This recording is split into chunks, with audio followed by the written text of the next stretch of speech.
মানে শুধু যে তাসানের সাথে সেটা না, মনোজের সাথে অনেকদিন পরে কাজ করেছি, অর্ষার সাথে এই প্রথম স্ক্রিন শেয়ার করেছি।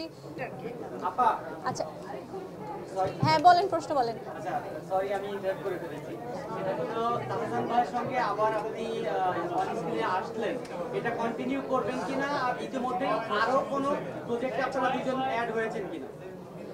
আচ্ছা ভবিষ্যতের কথা এখন না বলি, আমরা এই প্রজেক্টের কথা বলি। অনেক দিন পর স্ক্রিন শেয়ার করেছি একসাথে, সেটা মানে শুধু যে তাসানের সাথে সেটা না, মনোজের সাথে অনেকদিন পরে কাজ করেছি, অর্ষার সাথে এই প্রথম স্ক্রিন শেয়ার করেছি। তো গুণী অভিনেতাদের সাথে, শিল্পীদের সাথে কাজ করতে তো ভালো লাগে। তবে ভবিষ্যৎটা এখন এই মুহূর্তে বলতে পারছি না, কারণ আমি তো খুব কম কাজ করি। তো আমি এখনো যাই, এই প্রজেক্টের পরে নেক্সট প্রজেক্ট কি আমি সেটাই জানি না। তাহসান ভাইয়ের সঙ্গে কাজ করতে আপনি তো অনেক কাজ করেছেন এর আগে, আসলে তো তার সঙ্গে কাজ মিস করেন কিনা আসলে সহকর্মী হিসেবে? আমি ওভারঅল কাজ করাটাই, আমি এত কম কাজ করি যে আমি কাজ করাটাই মিস করি।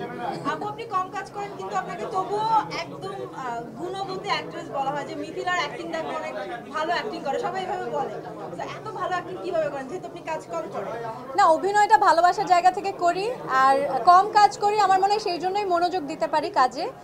আর এইবার আমি বলি যে এখন আমার এই ঈদে এই বাংলায় এই বাজি ওয়েব সিরিজটা রিলিজ হচ্ছে চরকিতে, ওপার বাংলাতে আমার আরেকটা কাজ, একটা সিনেমা রিলিজ হবে এক সপ্তাহের মধ্যেই। তো এইরকম বছরে একটা দুটো কাজ করে যদি দর্শকরা ভালোবাসা দেয় তাহলে আমার বেশি কাজ করার দরকার কি। ঈদময় মিথিলা মানে পার ওপার দুই পারে। আচ্ছা বাংলাদেশে অনেকদিন পরে এরকম আপনার একটা রিলিজ পাচ্ছে, সেক্ষেত্রে আপনি কি বলবেন যে কেমন লাগছে যে বেশ অনেকদিন পরে মানে ধামাকা কামব্যাক? আচ্ছা আমার অনেক দিন পরে কি, আমার রোজার ঈদে কাজল রেখা রিলিজ পেয়েছে, আর গত বছর মাইসেলফ অ্যালেন স্বপন চরকিতে রিলিজ করেছে। তো বছরে একটা দুটো কাজে আমার জন্য অনেক। আমি আসলে ওটিটিকে আপনি কতটুকু সাকসেসফুল মনে করছেন সামনে? আমি বাংলাদেশে ওটিটি খুব ভালো করছে, চরকি তো ভীষণ ভালো করছে। অ্যাকচুয়ালি ওটিটির যেসব কন্টেন্টগুলো হচ্ছে, অন্য ওটিটির কন্টেন্টও সবগুলোর মান আমি বলবো যে আমরা বিশ্বমানের কাজ করছি আসলে। এবং আমি পৃথিবীর বিভিন্ন, শুধুমাত্র ভারত থেকে না, পৃথিবীর বিভিন্ন জায়গা থেকে আমি অনেক কমপ্লিমেন্ট পাই আমাদের বাংলাদেশের মৌলিক কাজ নিয়ে। আচ্ছা ঈদ তো সামনে, ঈদ নিয়ে যদি আপনার পরিকল্পনা যদি একটু বলতেন।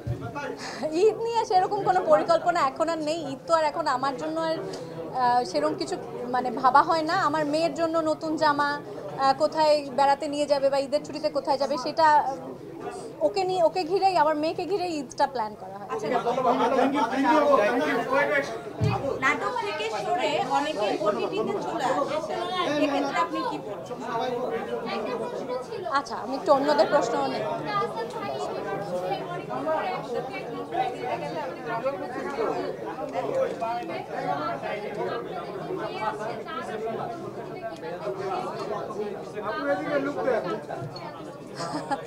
আচ্ছা ওর সেরকম কোনো, আমাদের কাজ নিয়ে ওর এত ইন্টারেস্ট নেই, কারণ ও নিজের জগৎ নিয়ে ব্যস্ত থাকে।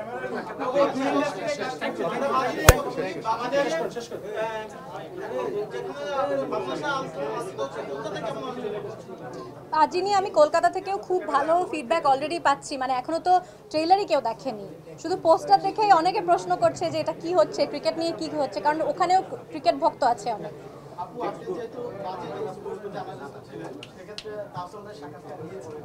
এইটা বলবো না আমি, এটার জন্য আপনারা সবাই বাজি দেখবেন।